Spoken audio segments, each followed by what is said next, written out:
Ranjit Agarwal, past chairman and the chairman of today's session.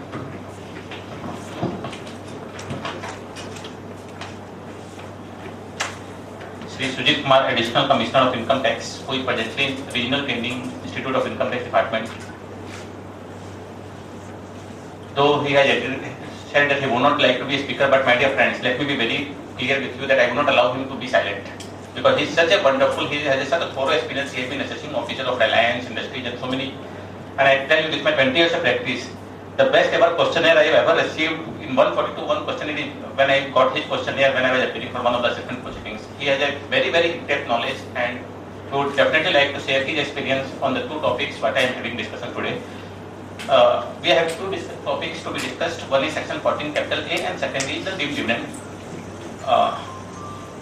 The chairman was discussing about the capital additions. A lot of capital additions were made in this particular assessment year. And I tell you, I have seen a lot of capital cases, lot of cases for which I have got the brief for filing appeal. And in all those cases, I find that there is also section 14A additions. But I don't find any cases, there are many cases wherein there are 14A additions, but no capital additions are there. So, as a practicing chartered accountant, 14A additions per se is more into our daily life than what a capital additions is. It affects not only company, but it also affects individuals and everyone. So, and with my experience, I can tell you that section 14A has been largely misunderstood, and which I would like to make it much simpler today, because we find a lot of judgments and we are not able to correlate the judgments. Every now and then we find some judgments, and in order to make the life much easy, let me take you to the three different periods which make us to understand section 14 is much easier, to interpret the judgments much easier. What was the situation before section 14A was introduced? What was the original section 14A? What is the amended 14A? And what was rule 8D when it was introduced? These four periods, if we can understand, then we will be able to understand what are the various judgments and what is the relevance of those judgments, in which context those judgments have been given. What is section 14A? All are practicing chartered accountants, but even for the sake of repetition, I will just quickly rushing you. It started with Rajasthan state warehousing case, wherein the Supreme Court held. Now what happens?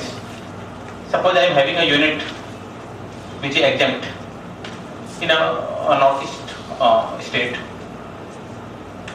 or if I am a trader in shares, I am a dealer in shares, and I am getting some dividend which is exempt, some long-term capital gains which is exempt, and I am also getting some taxable income.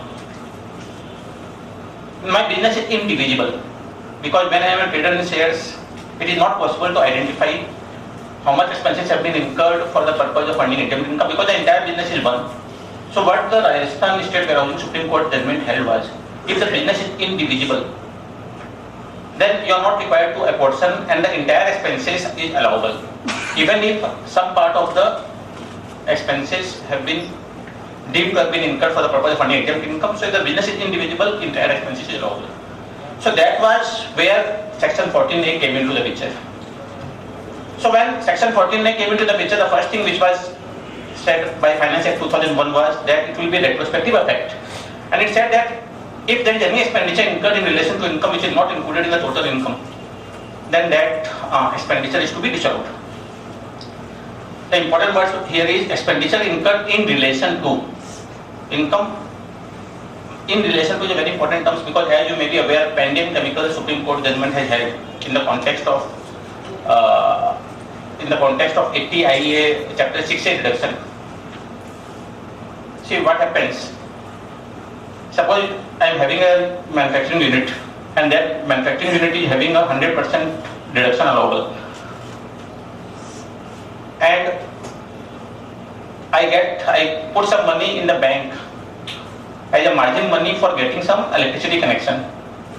I keep some FD, give it to the electricity authorities or give it to cell tax authorities, and I get some interest out of that. Now question is whether this interest income is an income which is derived from the manufacturing activity, or am I entitled to getting exemption with respect to that interest income?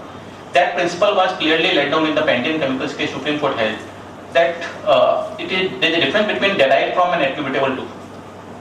And derived from, whenever we talk about chapter 6A deductions, we are using the word derived from.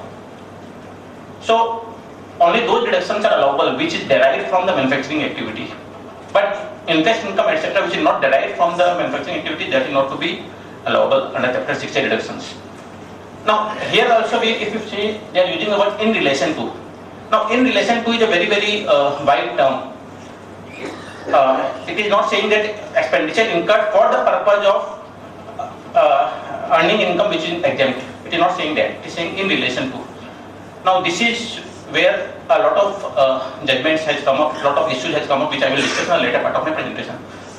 Now, so section 14A, which I was discussing, first part was this section 14A. When it was introduced, it had only one subsection, subsection 1, and it was introduced with retrospective effect, and it said that for computing the total income under this chapter, no deduction shall be allowed in respect of expenditure incurred by the assessee in relation to income which does not form part of the total income under this act.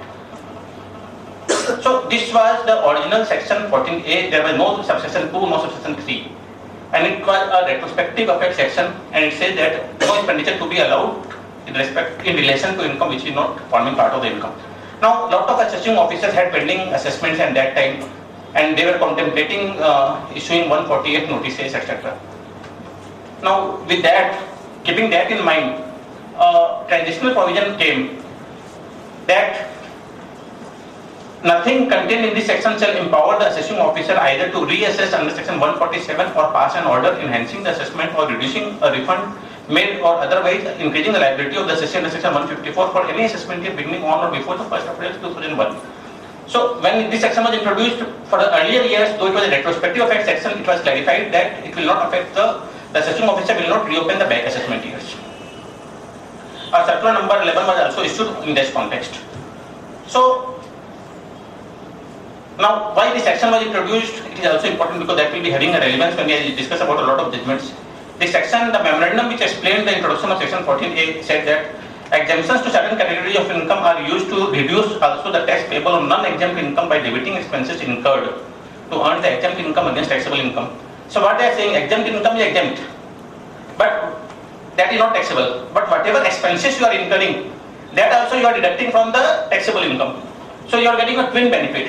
One, getting exempt income, second, expenses incurred for earning exempt income, you are claiming it against the taxable income. So the intention of the legislation is not to allow the expenses which are incurred to earn the income exempt from tax. So if I again come back to the period part. So before section 14 capital A, we find that there was no section and entire thing was allowable, but 14A became effective retrospectively. Now when section 14A was introduced, we have only one subsection, subsection 1. Now that created a lot of problems. How to compute the exempt income if the business is indivisible. Now, in order to clarify that, two subsections were introduced, subsection 2 and subsection 3. Subsection 2 said, if the AO having regards to the accounts of the assessee is not satisfied with the correctness of the claim of the assessee in respect of such expenditure, then AO shall determine the expenditure in relation to exempt income in accordance with such method as may be prescribed. And subsection 3 says that where the assessee claims no expenditure have been incurred, then AO will compute the exempt income. My dear friends, let me make it much easier. If a assessee offers some disallowance under section 14A and the AO is of the opinion that it is not correct, the disallowance offered by the assessee is not correct, only then he can resort to rule 8D. If the AO is not satisfied, it does not record his satisfaction that why the disallowance offered by the assessee is not correct, then AO cannot go to rule 8D. Generally what we chartered accountants, we as professionals feel that rule 8D is binding on us. Whenever there is exempt income, we are required to calculate disallowance under section 14A. My dear friends, let me be clear, when we read the institute's guidance note, see in the tax audit report also we are required to compute how much is expenditure incurred for the purpose of earning exempt income. We are required to compute. Now, if I read the institute's guidance note, the institute guidance note is very clear that rule 8D is basically for the assessing officers. if the assessee is in a position to identify how much is the expenditure incurred for exempt income, how much is the expenditure incurred for taxable income, then assessee may not be required to go into Rule 8D. Now, if the assessee is not able to quantify the things, in that case, yes, Rule 8D formula can be adopted by the assessee. What subsections 2 and 3 says? It says that AO shall determine the expenditure incurred if the AO is not satisfied with the disallowance offered under section 14A, or if the assessee has not offered any disallowance. So when this subsection 2 and 3 were introduced, we usually used to advise our clients that offer some disallowance invariably in the return, because if you don't offer any disallowance, then the assessing officer will compute as per Rule 8D. Even today also, I strongly suggest that if required, we must, and if it is a genuine case that there is some disallowance which is called for, then we should offer some disallowance, because then it becomes mandatory for the assessing officer to find out and to give a satisfaction why the disallowance offered by the assessee is not correct. Now, when section 14A was introduced, it was introduced in 2007, subsection 2 and 3, but then method was not prescribed. How to compute the disallowance under Rule 8D? Rule 8D was prescribed on 24th March 2008. Now, let me come back to the period again. The amended section 14A that became applicable from 1/4/2007, but it says that such method as may be prescribed, and that method got prescribed on 24th March 2008. What would happen to the in between period, the one financial year, more or less? Now the question here is, there has been judgments on that issue. What will happen to the that period, which I will discuss in the later part of my presentation. So now it is important that we refer to the Rule 8D, which says that if the assessing officer is required to compute a disallowance under section 14 capital A, how he will compute the disallowance. The Rule 8D, sub-rule 1. See, I may be sounding a bit repetitive, that yes, why I am repeating this thing, this is an old section. But believe me, my dear friends, when I am talking about the judgments, each and every part in relation to when the amendment came, when rule was inserted, all these will have a lot of relevance. So even though I may be finding a bit boring that yes, we have been reading for so many days and again Sapariji is saying the same thing. But even then, it becomes very imperative that quickly I rush down you to the basic concepts, so that yes, you are aware of it, and then I come down to the latest judicial pronouncements and the analysis part of it. Sub-rule 8D, Rule 1 says that if the AO is not satisfied with regards to accounts of the assessee, then in relation to the income which does not form part of the total income, then he shall determine the expenditure in relation to such income in accordance with Sub-rule 2. And the Sub-rule 2, you are all aware what happens. Now, before I discuss Sub-rule 2, since all of you must be calculating 14A day in and day out, I will come straight away to one case study number 1. The figures here got a very,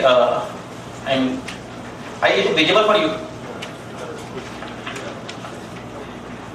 Now, let me quickly see, in this case what has happened here is, the company has an equity capital of 100 and 100. Loan has been taken by the company for investments in bonds and mutual funds. For investments in bonds and mutual funds are exempt, income is exempt, and bonds income are taxable. The loan was 80 and 60. 2010 was 80, 11 was 60. There is a mixed loans, general business purpose loans, that is 160 and 140. Then there is a loan specifically borrowed for the purpose of taxable income, that was 220 and 200, and there is sundry creditors. In the asset side, I find fixed assets, investments. There are long-term investments, which is 150 and 120. There are investments which are classified as short current investments. 60 and 45. Then there is mutual funds whose income is always exempt. Then there is bond whose income will be always taxable. And then the stock in trade of shares. The stock in trade of taxable goods, of textiles, etc. Now, in this particular example, a Shashi has earned dividend income of 12 lakhs and income on mutual funds of 15 lakhs. Dividend income has been earned on shares and income from mutual funds of 15 lakhs, both are exempt. 27 lakhs income is exempt. For investment in bonds and mutual funds, 50 lakhs has been paid, and for investments, 6 lakhs interest has been paid, 50 lakhs for mutual funds and 10 lakhs for bonds. For general loans, interest paid is 8 lakhs, for trading activities, interest paid is 20 lakhs. My dear friends, you all are doing Rule 8D day in, day out. Is it so? How many of you have calculated disallowance under Rule 8D? Can I see the hands? 1, 2, 3, 4, yes. Rule 8D? No? So you want to participate in this example? No. Should I come to the theoretical part only? So now here the issue is we have some loans borrowed for specific purposes, some loans which are borrowed for common purposes. Now how to calculate a disallowance under Rule 8D? With this example, let me now read Rule 8D first. The disallowance under Rule 8D, subclause 2 shall be: first, the expenditure directly relating to the income which does not form part of the total income. Second, in a case where the Shashi has incurred expenditure by way of interest during the previous year, which is not directly attributable to any particular income or receipt. If it is directly attributable, it will go to clause 1. So if it is not directly attributable, then it remains in clause 2. An amount computed in accordance with the following formula number: A into B by C. But A is the amount of expenditure by way of interest other than an interest which is directly incurred. B, average value of investment income from which does not or shall not. Now here the very important word here is does not or shall not. They are not using the word does not. Here also there is a lot of time litigation has comes to what will happen if no exempt income has been received. So they are not using the word investments where from exempt income has been received. Investments from where exempt income has been received or from where exempt income shall be received. Now that is the numerator part, and denominator is the average of the total assets. And clause C is the 0.5% of the average value of investments which are exempt investments. With this, can I get the calculation? How much will be the disallowance under Rule 8D21? Yes, anyone? With the example which I give to you, can I just get some participation from the delegates here? Because unless we understand this basic concept, we will not be able to interpret the various judgments which I am going to discuss in the later part of my presentation.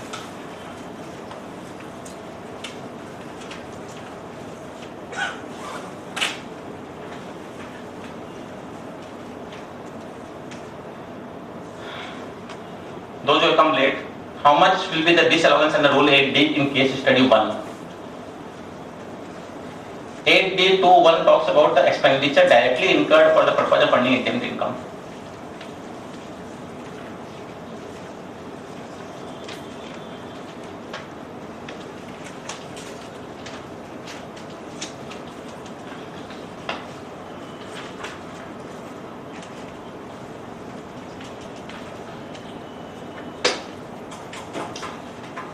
See, I am talking about only the interest expenditure because I have not put in any other expenditures. So the 3 types of interest expenditure is there. 1, yes, 6 is very near to the question because for general loans it will not be clause 1 because it has to be a mixed funds. For trading activities it cannot because it is a giving a taxable income. So for investments in bonds and mutual funds, 6 lakhs is the interest paid. So what will be the disallowance? I am putting it something in the bracket. 50 lakhs investments in mutual funds and 10 lakhs in bonds. So whatever loan has been taken, out of that 50 lakhs has been invested. Yes, 5 is the answer. So 6 is the interest paid, 50 is the amount invested in mutual funds and 60 is the total investments in the mutual funds. So when I talk about the direct expenditure, Again, I am using a proportionate expenditure, but since it can be directly linked here, we can always adopt this formula, because what I told just now, that if the AO is not satisfied with the calculation given by him, then only he can resort to rule 8D. And I am doing a formula which is very near to rule 8D. So yes, I can adopt this formula. It is very much permissible. So the disallowance under rule 8D clause 2 subclause 1 will be 6 into 50 by 60. 50 is my exempt investments and 60 is my... Here I am not taking shares. Why? Because the loan was borrowed for investments in mutual funds and bonds. So since loan was borrowed for specific purposes, I am considering that interest paid and linking that with the investments made. So the disallowance under rule 8D21 will be only 5. What will be the disallowance under rule 8D subclause 2, 8D2 clause 2? Yes.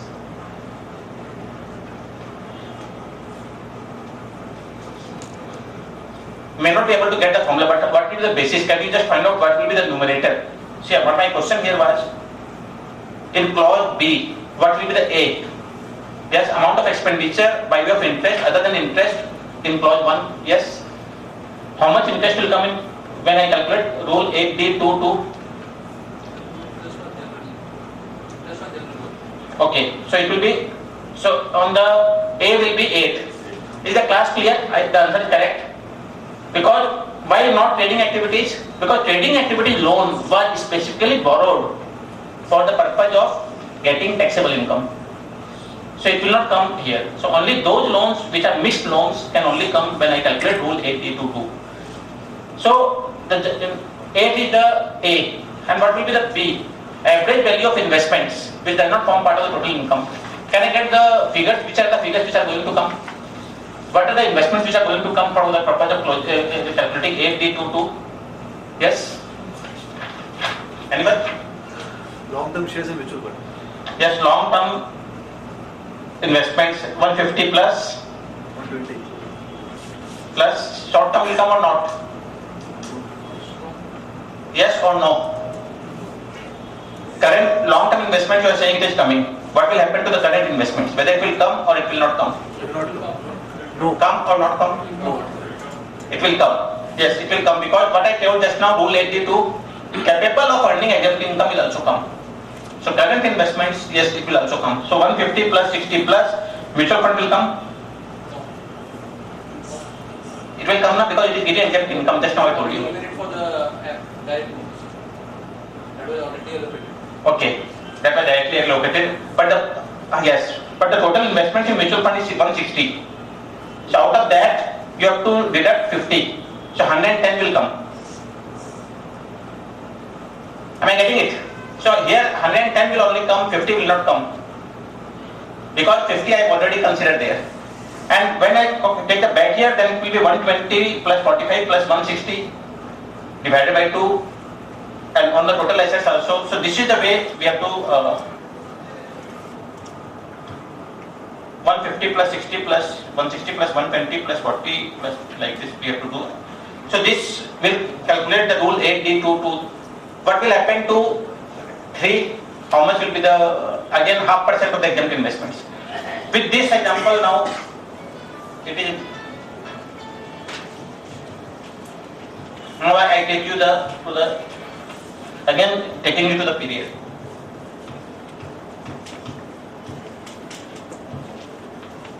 Now when I take you to the judgments, you will find the judgment starting from Daga Capital to Hero Cycles, Godrej and Boyce, Wayport, and lot of judgments are there. And when I start discussing these judgments, my dear friends, I can tell you, tomorrow if you are asking, required to draft any reply, you know which judgment to follow there. Tomorrow you find a judgment, that some judgment has come up, and you want to find out whether the judgment is correct or not. You know exactly this judgment has been followed by referring to Godrej judgment, or by not referring to Chem Invoice judgment. So this judgment is wrong, this judgment is right. Unless, because lot of judgments has come up and they have decided in principle, and lot of tribal judgments are coming day in day out. Most of the judgments are very, very controversial. Some judgment is saying no disallowance on stock in trade if shares ahead is stock in trade. Some judgments are saying no disallowance will arise. CBDT circular says that even if there is no exempt income, disallowance has to be made. Whether CBDT circular is binding on us. Then there is another judgment which says the CBDT circular is wrong. There are judgments which say the CBDT circular is right. So how to interpret the judgments? How to interpret the circulars? So it becomes very important for us that yes, we understand how the principles, how the section has to be interpreted, and the judgments which have come up in the various, in the context of section 14A. When those judgments, for which assessment year those judgment has come up, whether those judgments has come up before insertion of rule subclause 2 and 3, or those judgments has come up before insertion of rule 8D. So everything has to be understood, only then we are in a position to correctly apply which judgment has to be applied. Before insertion of rule 8D, you must be aware of it. If the assessee was having a dividend income of 10 lakhs, the tribunal was saying, okay, 2% of the dividend income is treated as a disallowance under section 14A. There was no rule 8D which was being applied. So for all assessment years prior to assessment year 8-9, whatever disallowance have been made by the ITAT Calcutta, we find that they are not at all applying rule 8D. Now, if tomorrow you are appearing before an AO and you are referring to that Calcutta ITAT judgment and say that yes, 2% of the dividend is to be disallowed, or on disallowance cannot exceed the amount of exempt income, then the ITO, the system officer may say that the judgment what you are citing is prior to insertion of subclause 2 and 3. So my dear friends, I am taking you to some of the landmark judgments on the issue to make you understand the concept of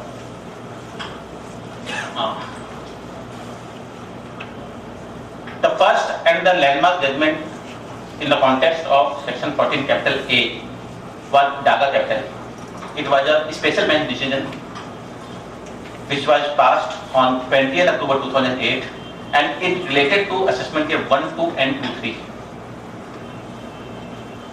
My dear friends, the clause came, subclause, when rule 8D came, it came on 24th March 2008. Okay. When the judgment was passed, 20th October 2008, just some days after rule 8D was inserted. And it relates to which period? Assessment year 1, 2 and 2, 3, when rule 8D was not there in the statute book. Now, what happened in this judgment? The assessee was a dealer in shares. And as a dealer in shares, what happens? You might be having a turnover of 500 crore rupees and you might have earned 10 lakh rupees of dividend. But when you are purchasing the shares, you are purchasing securities, you might be paying an interest of 5 crore rupees. Because that is your business. Your business is not to earn dividend, your business is to earn out of sale of shares. Lot of assessees in Calcutta, lot of stock brokers in Calcutta are doing arbitrage, selling in Bombay Stock Exchange, buying in National Stock Exchange. Sometimes what they are doing, they are purchasing the shares. They know that there is a difference between the capital market and the F&O market, and so they purchase the share in the capital market and sell in the F&O future market. This is quite normal because they are getting arbitrage opportunity, they are getting an interest out of that. Their purpose, in between, they might have earned dividend, but their purpose was not to earn dividend. Their purpose was to earn trading profit out of sale of shares.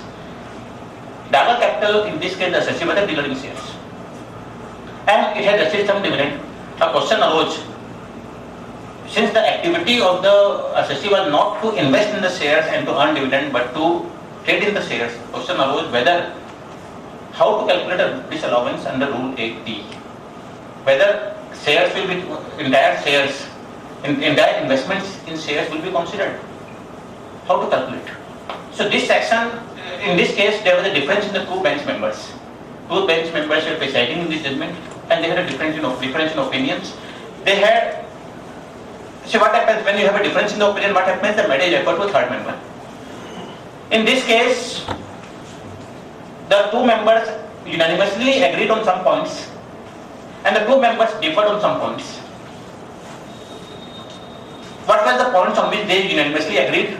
The first point was that section 14A would override the provisions for computation. Thus, section 14A would override section 36(1)(3) and section 57(3). What is the implication of this? What is section 36(1)(3)?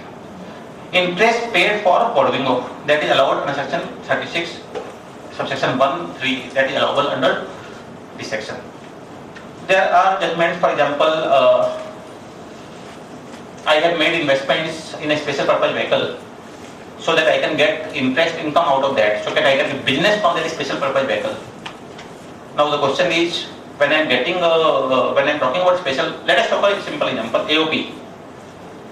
There are two developers.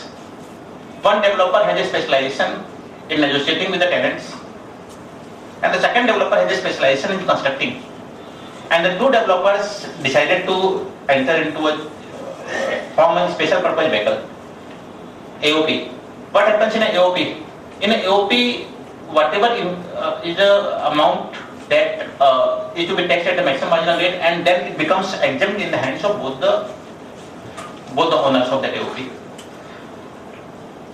Now, I might have borrowed some funds that AOP might have given interest out of that. This section says that whatever is a business expenditure, forget about it. When section 14A comes into the picture, section 36(1)(3) says that if you make a business investment, that interest is allowable. Now, in business investment may give you exempt income, may give you a taxable income, but section 36(1)(3) says that if it is a business decision, the interest expenditure is allowable. Section 57, that is income from other sources, says that whatever expenses have been incurred for the purpose of earning income, that is allowable. It says that section 14A will override section 36(1)(3) or 57(3). So it means, irrespective of the fact that amount is allowable as a business expenditure or may be allowable as under income from other sources, that becomes immaterial because section 14A will then take a precedent over these two sections. So this is one important principle which was laid down in this special bench decisions, where both the members agreed, yes, this is okay.